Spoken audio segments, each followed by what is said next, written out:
Hello दोस्तों, स्वागत है आपका हमारे यूट्यूब चैनल में। आज हम एंशिएंट हिस्ट्री में मगध साम्राज्य के उदय के बारे में पढ़ेंगे। यह हमारा एंशिएंट हिस्ट्री से संबंधित 11वां वीडियो है।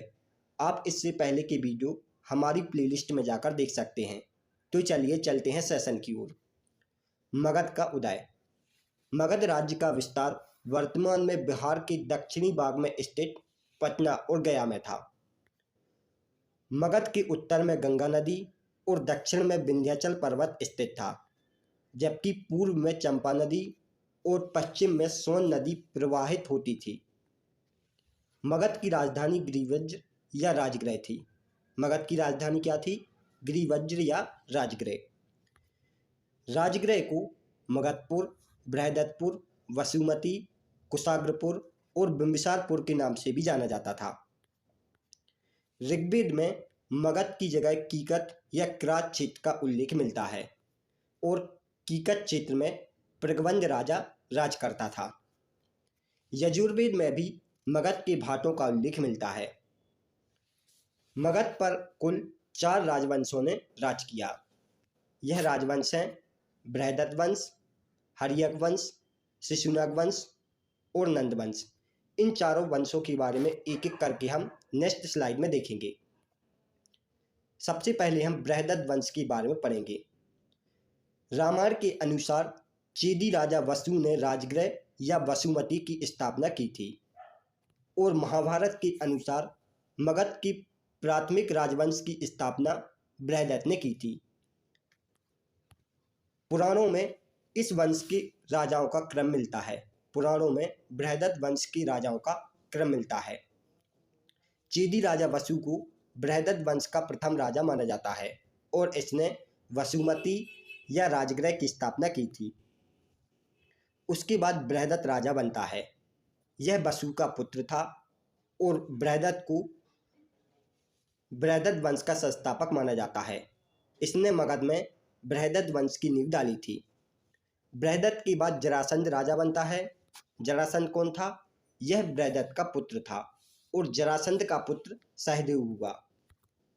श्री कृष्ण के निर्देश पर जरासंध को भीम के हाथों मरना पड़ा था। यह वही जरासंध है जिसे भीम ने मारा था। इसके बाद अंतिम शासक रिपुंजय हुआ। रिपुंजय बृहदत्त वंश का अंतिम शासक था। यह एक कमजोर व अयोग्य राजा था। इसके मंत्री पुलक ने इसकी हत्या कर दी और अपने पुत्र को गद्दी पर बिठाया। आगे चलकर महिक नामक सामंत ने पुलक व उसके पुत्र की हत्या करके अपने 16 वर्षीय पुत्र बिंबिसार को गद्दी पर बिठाया था। इस प्रकार बिंबिसार मगध पर हर्यक वंश की स्थापना करता है। हर्यक वंश का शासनकाल 544 से 412 ईसा पूर्व के मध्य में था और इसका संस्थापक कौन था? बिंबिसार। बिंबिसार का शासनकाल 544 से 493 ईसा पूर्व के मध्य चलता है। बिंबिसार हर्यक वंश का संस्थापक था और इसी मगध साम्राज्य का वास्तविक संस्थापक कहा जाता है। मगध साम्राज्य का वास्तविक संस्थापक किसे कहा जाता है? बिंबिसार को। बिंबिसार के उपनाम श्रोणिक और शत्रुजस हैं। जैन साहित्य में बिंबिसार का उपनाम श्रोणिक और मत्स्य पुराण में बिंबिसार का नाम शत्रुजस मिलता है। यह सभी आपको याद रखना है।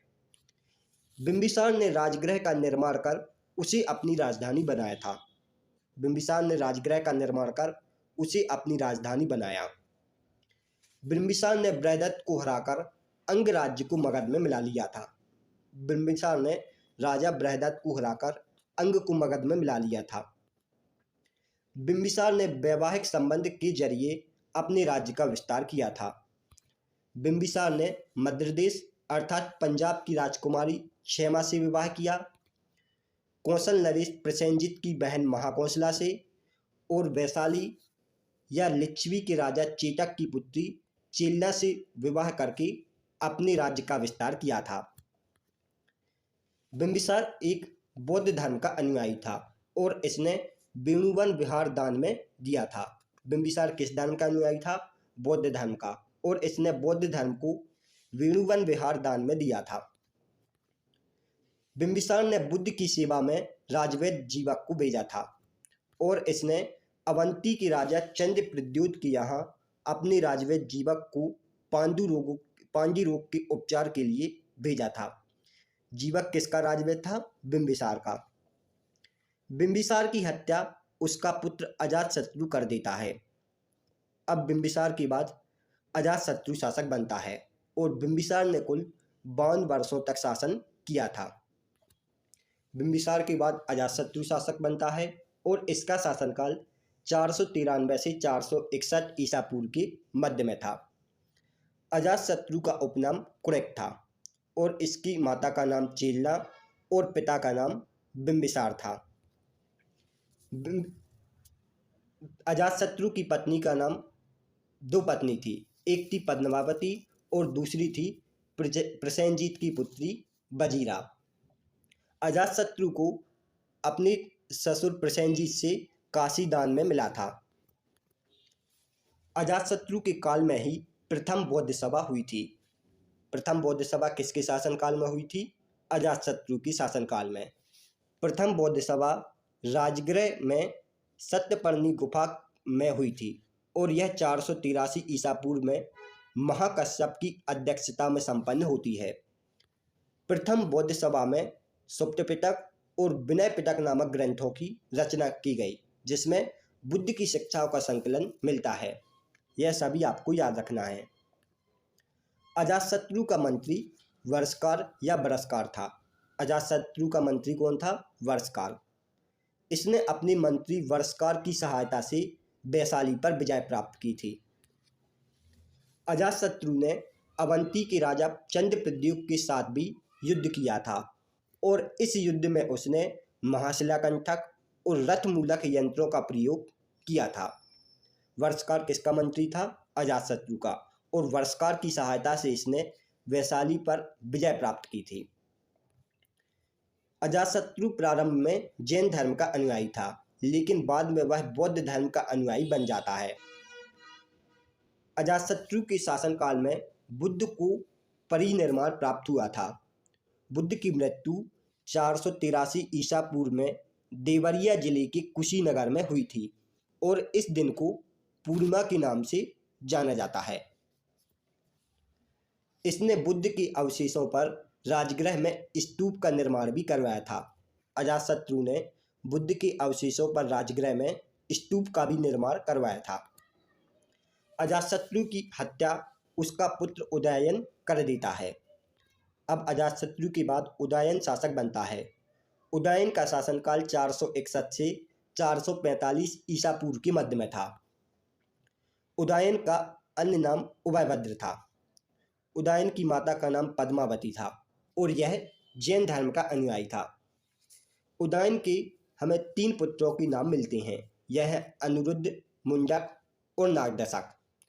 लेकिन परिशिष्ट वर्धन ग्रंथ में बताया गया है कि उदयन का कोई पुत्र नहीं था। उदयन ने पाटलिपुत्र या कुसुमपुर की स्थापना की थी। पाटलिपुत्र की स्थापना किसने की थी? उदयन ने, और पाटलिपुत्र का प्राचीन नाम कुसुमपुर था। उदयन ने अपनी राजधानी पाटलिपुत्र को बनाया।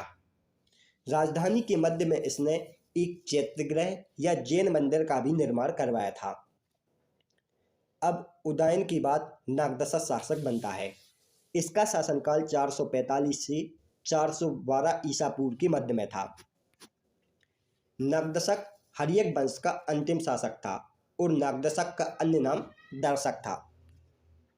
नागदशक को उसके अमात्य शिशुनाग ने 412 ईस्वी में अपदस्थ करके मगध पर शिशुनाग वंश की स्थापना की थी।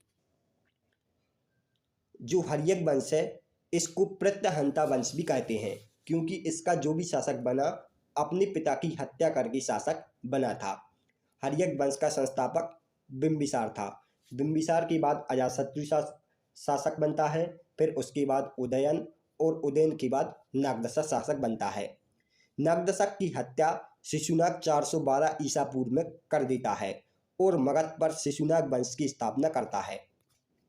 शिशुनाग वंश का शासनकाल 412 से 344 ईसा पूर्व की मध्य में था। शिशुनाग मगध पर शिशुनाग वंश की स्थापना करता है और इसका शासनकाल 412 से 394 ईसा पूर्व की मध्य में था। शिशुनाग ने अपनी राजधानी पाटलिपुत्र से वैशाली में स्थापित की थी। शिशुनाग ने अवंती व वत्स राज्य को हराकर अपने राज्य में मिला लिया था। शिशुनाग के बाद काला अशोक शासक हुआ, जिसका शासनकाल 394 से 366 ईसा पूर्व की मध्य में था। यह शिशुनाग का उत्तराधिकारी था। काला अशोक अपनी राजधानी पुनः वैशाली से पाटलिपुत्र में स्थापित कर लेता है। काला अशोक का महावंश व पुराणों में नाम काकवर्ण मिलता है। काकवर्ण किसका नाम है? काला अशोक का। काला अशोक के समय काल में ही द्वितीय बौद्ध सभा हुई। द्वितीय बौद्ध सभा वैशाली में 383 ईसा पूर्व में सभा कामी की अध्यक्षता में हुई थी और इस बौद्ध सभा में स्थावर महासंदिग्ध ग्रंथ की रचना की गई थी। काला अशोक की हत्या छुरा घोंपकर कर दी जाती है। काला अशोक के बाद नंदीवर्धन शासक बनता है, जिसका शासनकाल 366 से 344 ईसा पूर्व की मध्य में था। यह इस वंश का अंतिम शासक था। इसके बाद नंद वंश का शासनकाल आता है। नंद वंश का शासनकाल 344 से 322 ईसा पूर्व की मध्य में था। इस वंश का संस्थापक महापद्मानंद था। महापद्मानंद कौन था? नंद वंश का संस्थापक। इसने एक रात व एक छत्र की उपाधि धारण की थी।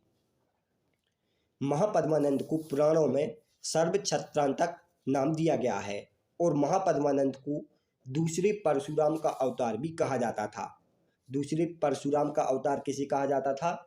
नंद वंश के संस्थापक महापद्मानंद को।